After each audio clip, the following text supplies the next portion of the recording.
as Bill said, the title of the book is My Humor is Working Even If I'm Not, which is your clue. Yes, I wrote it while being unemployed. The good news is I have a job finally, and I start on Monday. Will the writing continue? That's the question. The inspiration certainly will. The book is a series of humorous short stories and observations about working, not working, dogs. I have a dog vlog. I'm a dog lover. My dog's on the cover, smiling if you look closely. And this first section that I'm going to read to you is from an e-book that I'm getting out. So if you give me your email addresses, I can send you that. And these are just little observations about bad photography. I'm usually the person who goes on vacation and comes back with a panoramic shot of my friend's vacation. I'm not in any shot because I'm, of course, taking the pictures. So these are some clues about what to do, how to take good pictures, and how to recognize bad ones. So this first one is called Allow Sprint Time When Using Your Timer. On our trip to Germany, Mary and I stayed in a wonderful alpine resort with Tudor styling and snow-capped mountains jutting behind. In front of the place was a hand-carved wooden bench. A long, straight driveway was positioned to the left of the scene. I had Mary sit on the bench as I inched back one step at a time, trying to get the mountain, the resort, and Mary all into the shot. Finally, I snapped a shot of Mary. Then I set the camera in the driveway and propped it up with my jacket. I checked the positioning by lying prostrate in the driveway, jumping into a squat. I set the automatic timer and ran as if Mad King Ludwig was after me. Mary saw the quickening pace of the blinking red light on the camera and frantically yelled, "Faster, faster!" At that last second, I jumped into the shot and captured the moment forever. It was not my best side. So that's a little snippet from there. Let me give you a little bit of an unemployment story. This one is called The Unemployment Office. And basically it starts off with a friend of mine who joined us in the unemployment club. And actually he had been on it so long that he fell off the rosters. He was no longer collecting unemployment checks. He no longer had the availability of the brand new unemployment office that they built in his neighborhood. And we kept telling him, just go there. You have access to a bunch of information. Jobs are posted there.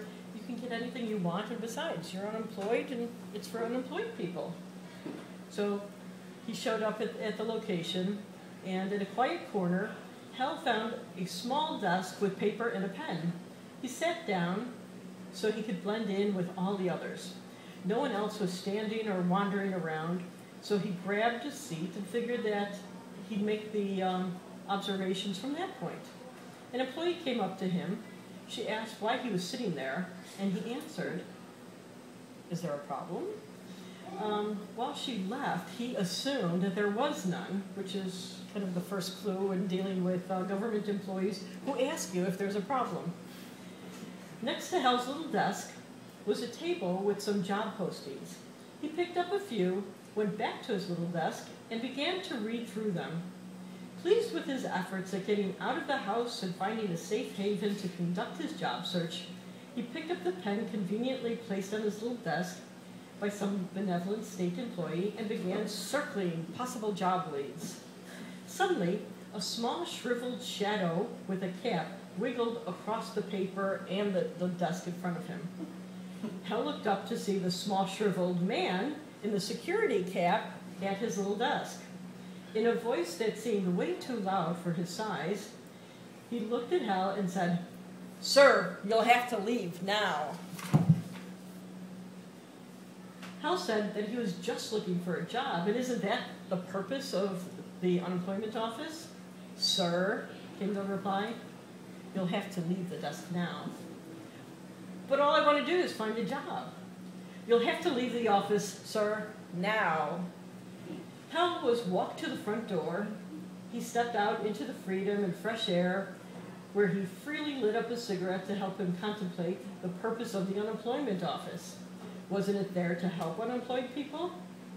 The door swung open and a little security guard came out into the daylight. He looked at Hal and said, "Sir, there's no smoking here." Hal was not having a very good day. This next section is for all the doggy lovers. Do we have a few in the audience, I hope? Yay. This is Charlie on the cover. Named for Arizona Charlie. There was a Nevada dog, and Arizona Charlie is a casino out there. So it occurred to me that not only do I have a spoiled dog, but I discovered that my aunt, who never had dogs until she got her first one, also spoiled her dogs.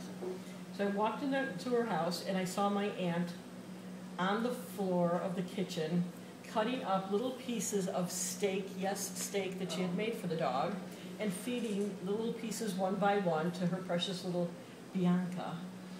And so I started teasing her about, "What are you doing with the spoiled dog? For all the gruff you give me about spoiling my dogs."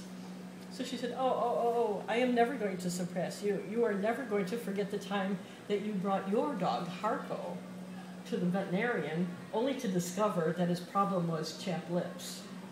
So I'm never going to live that one down.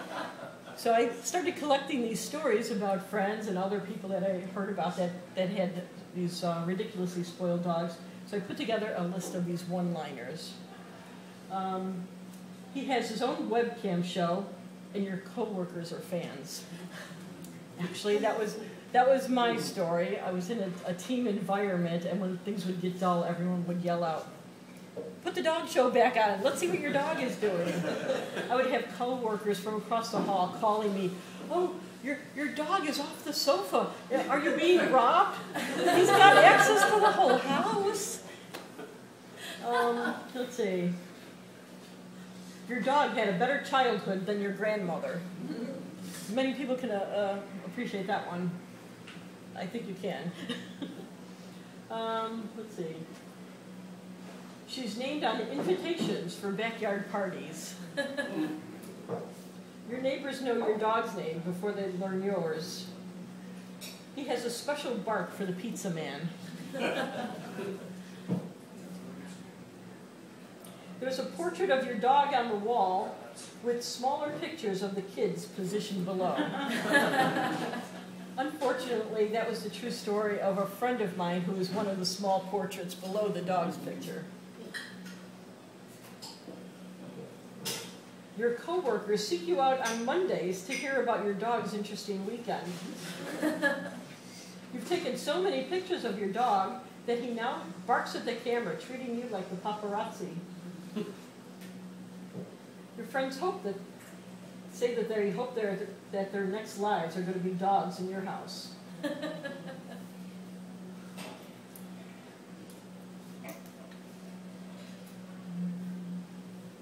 see. A visit to Doggy Beach is a Sunday morning ritual. And now I have a doggy park in Norwood Park where I live, so now it's a daily occurrence. So, just a few of the little doggy stories to get you through.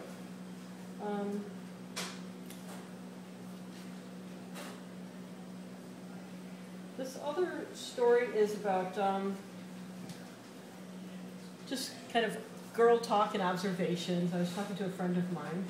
I spoke with my friend Belinda, and on one sunny morning, we got to talking about sex. Sex, she said. It's kind of difficult to do when I'm sleeping in the bedroom and my husband is on the living room sofa. We even went out and paid good money for a bed with separate soft, hard adjustments on each side of the mattress because we like the opposite support. But now he has to sleep with his neck tilted up so the sofa works better for him. Why can't he get the neck support of the fancy new bed, I asked.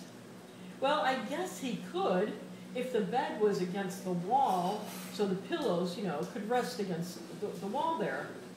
But that would ruin the feng shui. So you feng shuied your husband out of the bedroom, have you? Yes, she did. Yes, she did. The next section is little snippets of weird observations. So I write things down in what I call my brilliant idea book, and some of these grow up into actual stories. Some of them stay funny little snippets that amuse me, so I put them in here. One of them is, no one bothers to proofread their email correspondence. Curtis received an unfortunately flawed email, but assumed that the person meant to say hello. Instead, it said, "Hell, Curtis, would you please send the file?" You gotta check these things out.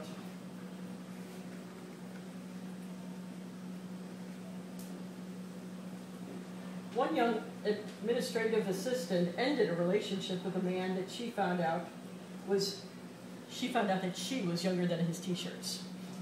That was the end of that relationship. Maybe you shouldn't have made that admission.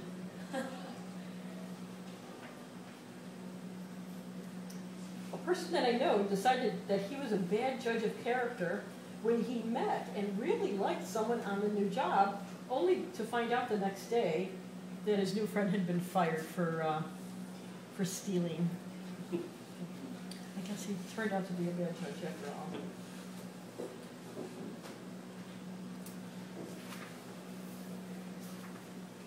So the stories kind of go through different things. I've got some other stories. I'll give you just a little flavor of some of it.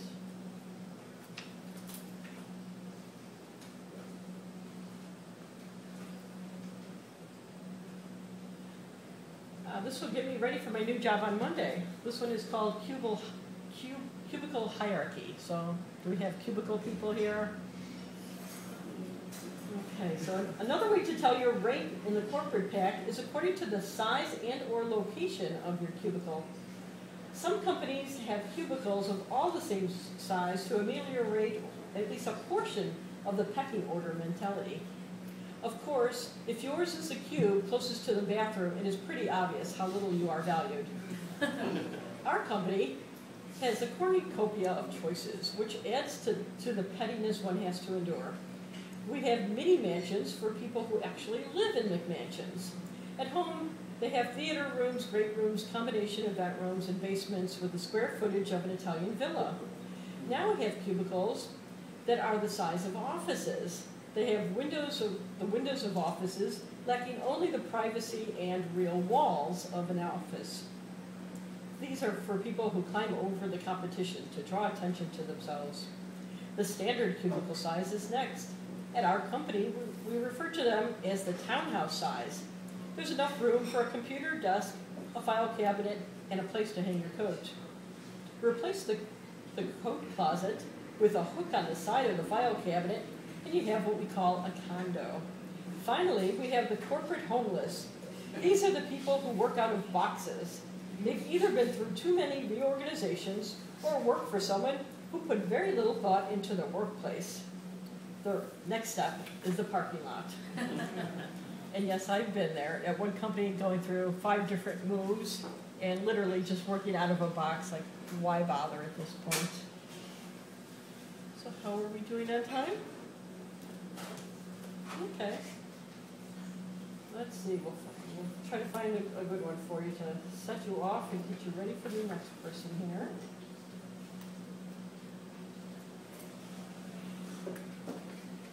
I also wrote some stories about growing up in Chicago. So my little background was in the Grandin, Ogden area, if anyone is familiar with that area, before it was trendy. And